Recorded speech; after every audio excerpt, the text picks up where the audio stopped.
चलिए अब देखते हैं एल्किल हैलाइड का चौथा लेक्चर हम देख रहे हैं, जहां हम लोग एल्किल हैलाइड को बनाने का चौथा methods that is the halogen exchange reaction के द्वारा देखेंगे। सबसे पहले आपको बता दी एक्सचेंज है, मतलब एक्सचेंज ऑफर है। क्या हमारा ये एक्सचेंज ऑफर है? जैसे भी दिवाली का महीना आ रहा है, दुर्गा पूजा का महीना आएगा, तो देखिए कंपनी बहुत सारा ऑफर निकालते रहती है, एक्सचेंज ऑफर। जैसे मोबाइल का एक्सचेंज कर लो, टीवी का एक्सचेंज कर लो, वॉशिंग मशीन का एक्सचेंज कर लो, तो यहाँ भी एक्सचेंज होगा। तो इसके अंदर आपको हम बता दें जो एक्सचेंज ऑफर हमारे पास है वो दो तरह का है। मतलब इस चैप्टर में आप दो तरह का एक्सचेंज रिएक्शन पढ़ने वाले हो। एक है हमारा फिंकल-स्टीन, एक है हमारा फिंकल-स्टीन रिएक्शंस, और नेक्स्ट है हमारे पास स्वाट रिएक्शन। तो सबसे पहले आपको बता दें इसमें जो हमारा रिएक्टेंट होता है वह अल्किल क्लोराइड होगा या अल्किल ब्रोमाइड होगा, अल्किल क्लोराइड होगा या अल्किल ब्रोमाइड होगा।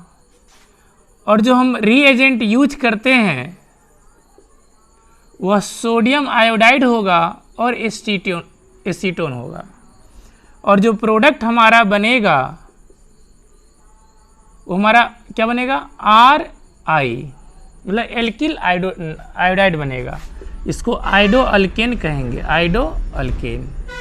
किससे बनेगा?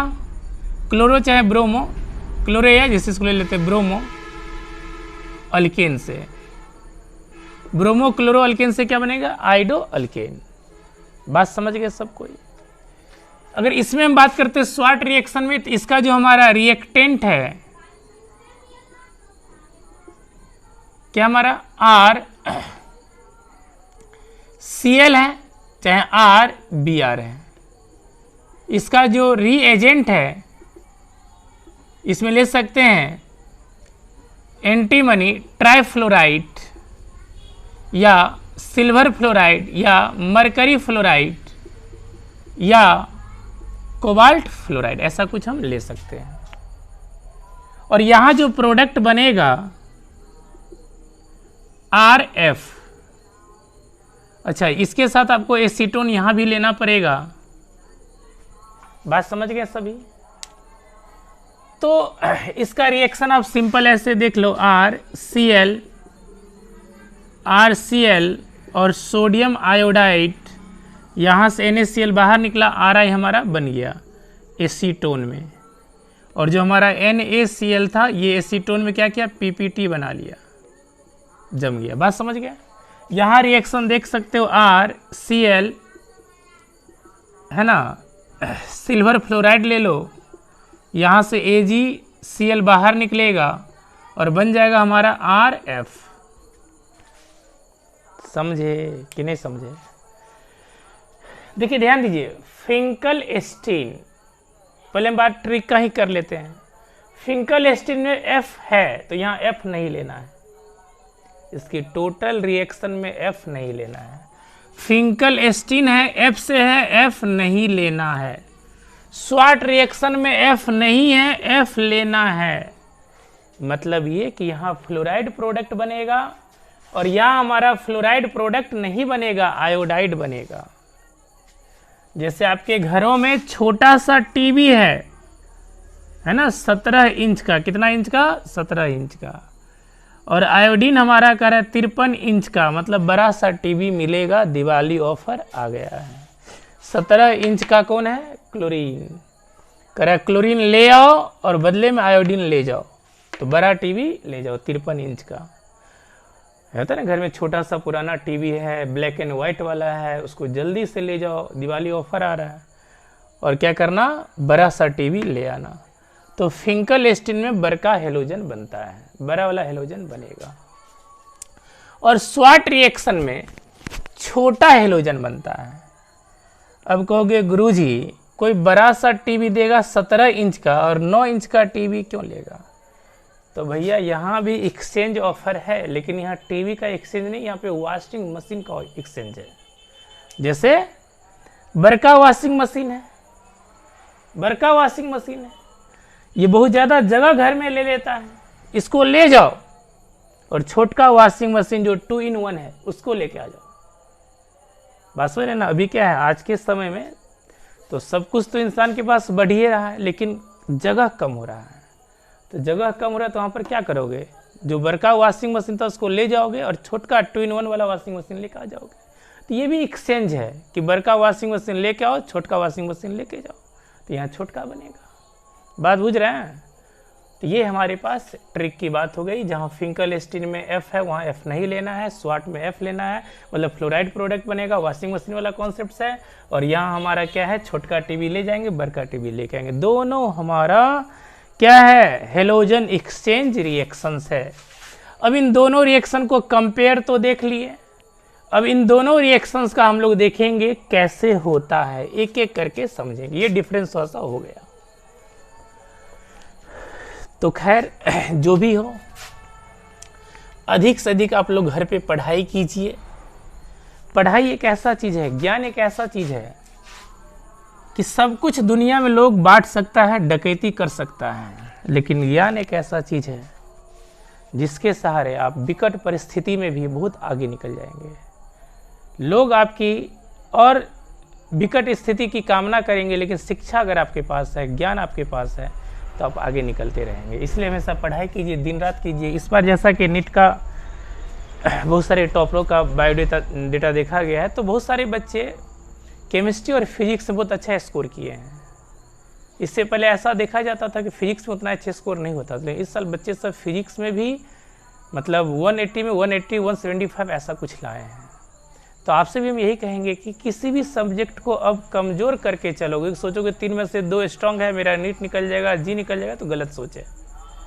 आपको तीनों सब्जेक्ट स्ट्रांग करना है, तीनों पर बराबर फोकस करना है, एक रूटीन मेंटेन कीजिए और तब जाकर बेहतर कर पाओगे। चलिए ध्यान दीजिए। तो सबसे पहले हमारे पास कौन सा रिएक्शन है, फिंकल स्टीन रिएक्शंस।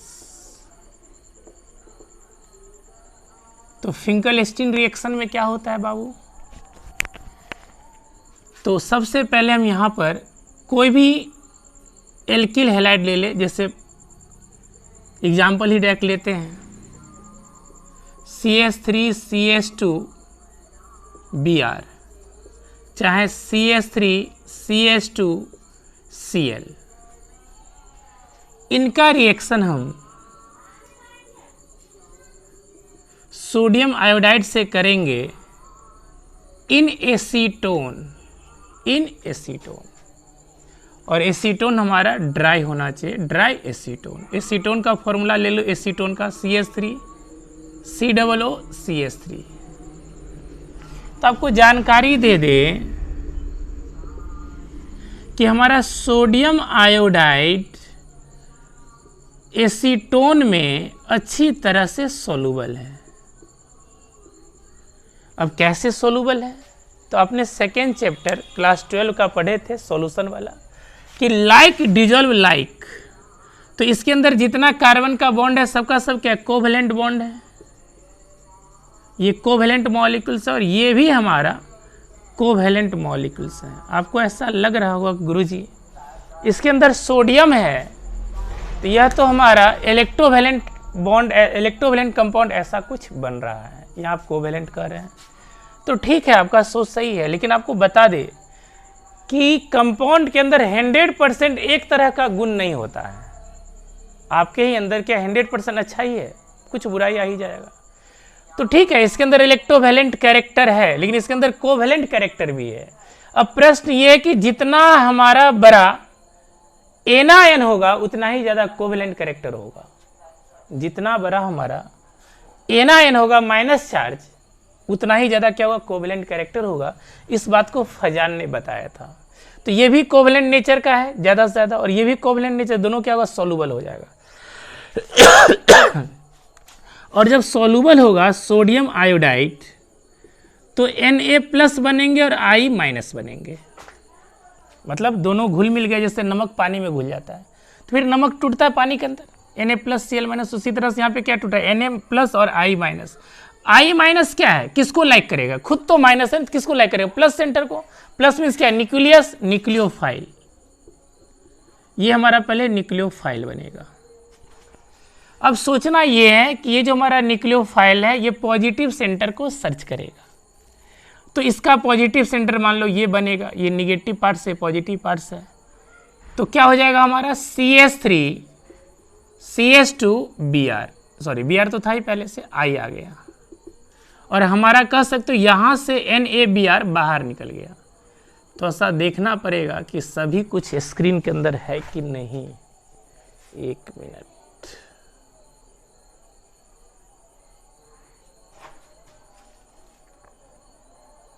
जी ठीक है। ये जो हमारा सोडियम ब्रोमाइड है ये हमारा क्या है, इनसॉल्युबल इन एसीटोन।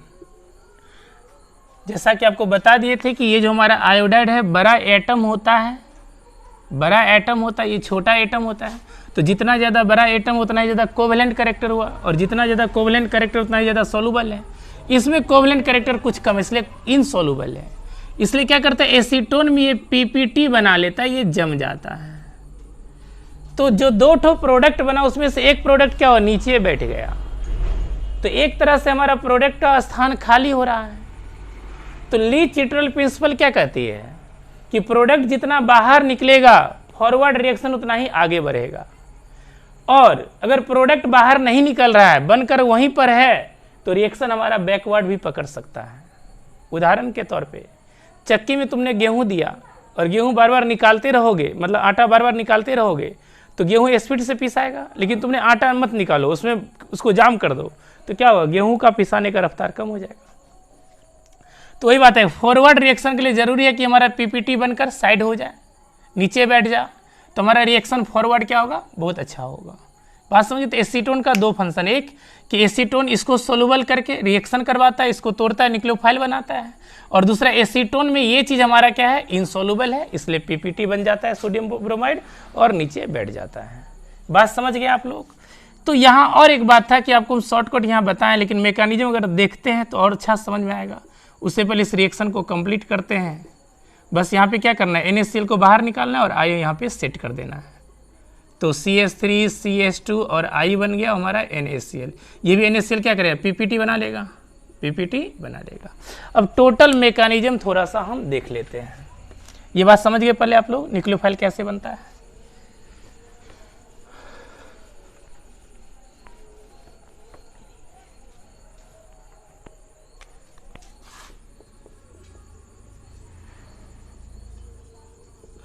तो मैकेनिज्म पहला स्टेप क्या है कि हमारा न्यूक्लियोफाइल बनना, सोडियम आयोडाइड एसीटोन में जाके सोल्यूबल हो गया और Na+ बनाया और I- बनाया।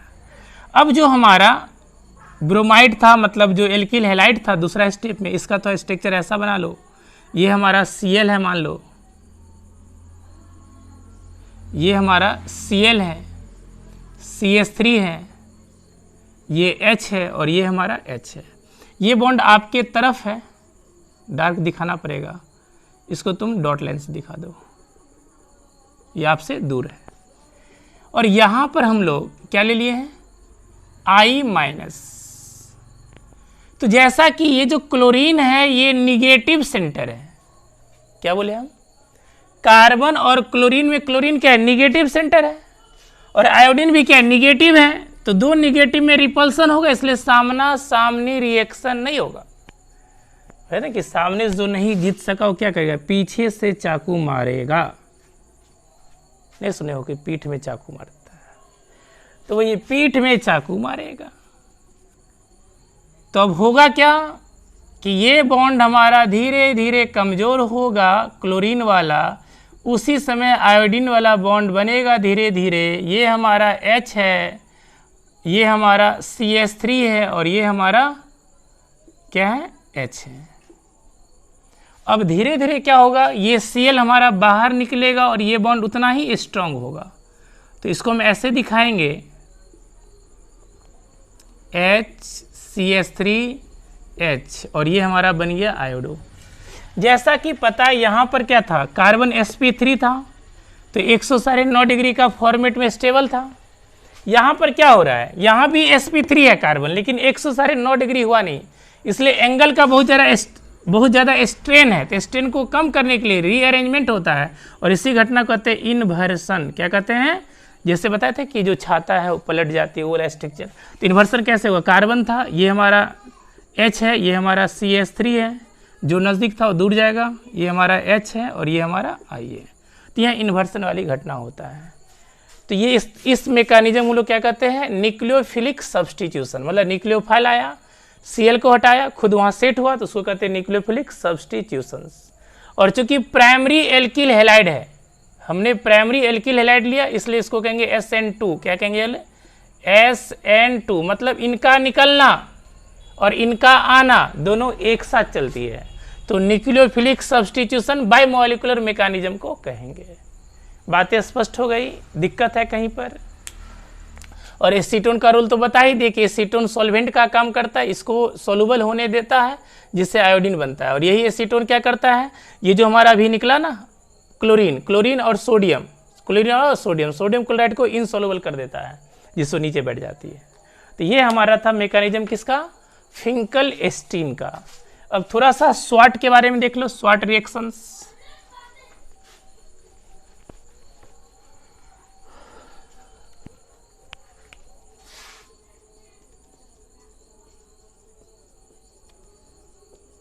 तो स्वाट्स रिएक्शन क्या है बाबू, जैसे हमारे पास CH3 है, CH2 है और ये हमारा Cl है, मान लो। इसका रिएक्शन हम क्या कर देते हैं, सिल्वर फ्लोराइड से। किस रिएक्शन करते हैं, सिल्वर फ्लोराइड से, AgF। तो यहाँ से सिल्वर क्लोराइड बाहर निकलेगा, यहाँ भी एसीटोन लोगे और इस एसीटोन में ये जो सिल्वर क्लोराइड है ये PPT बनाएगा, वहाँ भी बनाया था, यहाँ भी बनाएगा। और क्या यहाँ पे एक्सचेंज होगा, CH3, CH2 और फ्लोरीन। इसमें हीट करना पड़ता है, लेकिन कभी कभी बिना हीट किए भी रिएक्शन हो जाता है। हल्का सा इसको हिला दो, सेकिंग कर दो, इसमें मतलब रिएक्शन हो जाएगा, उसको एक्टिवेशन एनर्जी मिल जाएगी। या मोस्ट ऑफ टाइम क्या करते हैं, हीट कर देते हैं। बात समझ गए? तो यह एसीटोन का यूज क्या था, PPT बनाने में। बात समझ गए आप लोग, दिक्कत है कहीं पर? ये जो हमारा मेटालिक फ्लोराइड है, मेटालिक फ्लोराइड, इसमें हम लोग सिल्वर फ्लोराइड तो ले ही सकते हैं, मरकरी फ्लोराइड भी ले सकते हैं और एंटीमनी ट्राइफ्लोराइड भी ले सकते हैं और कोबाल्ट डाइफ्लोराइड भी ले सकते हैं। ये सब हमारा फ्लोराइड बनाने का तरीका है। तो फिंकल-एस्टीन से आपने देखा कि बेसिकली आयोडाइड है ना, आयोडाइड प्रोडक्ट बनाते हैं, आयोडो अल्केन बनाते हैं। और स्वाट रिएक्शन से आपने क्या देखा, फ्लोरो अल्केन बनाते हैं या अल्किल फ्लोराइड ऐसा कुछ बनाते हैं। तो फ्लोराइड जब भी बनाना है, फ्लोरो एल्किल हैलाइड जब भी बनाना है तो आपको क्या करना है, स्वाट रिएक्शन। और फिंकल-एस्टीन से आयोडो वाले बनाते हैं। कोई दिक्कत कहीं पर? इसका और भी रिएक्शन जैसे हमारे पास साइकिल में हो जाए, वहाँ पे मान लो हमारा क्या है, क्लोरीन है और आप तुमने रिएक्शन करा दिया HgF से Hg2F2, चाहे इसको हम सिंपल ले लेते हैं सिल्वर फ्लोराइड। तो क्या होगा, हमारा साइकिल रहेगा और यहाँ फ्लोरीन लग गया और हमारा यहाँ AgF बन गया। AgF तो लिए थे ना, F तो वहाँ गया और AgCl यहाँ बन गया। बात समझ गए सब कोई? तो फिंकल-एस्टीन और स्वाट पर इतना ही था। इसका मेन यूज कहाँ था बता दिया आपको। उम्मीद करते हैं आप सभी को लाभ मिलेगा और घर पर अधिक से अधिक मेहनत कीजिए। आपके लिए हम बने हैं और हमारे लिए है ना, माँ सरस्वती जो है आशीर्वाद दी है कि आप सभी को ज्ञान देते रहें। तो इस ज्ञान का पूरा उपयोग कीजिए, घर पे मेहनत कीजिए। इसी के साथ आप सभी से लेते हैं विदा। फिर मिलेंगे एक नए कार्यक्रम के साथ, एक नए लेक्चर के साथ। तब तक के लिए शुभ रात्रि।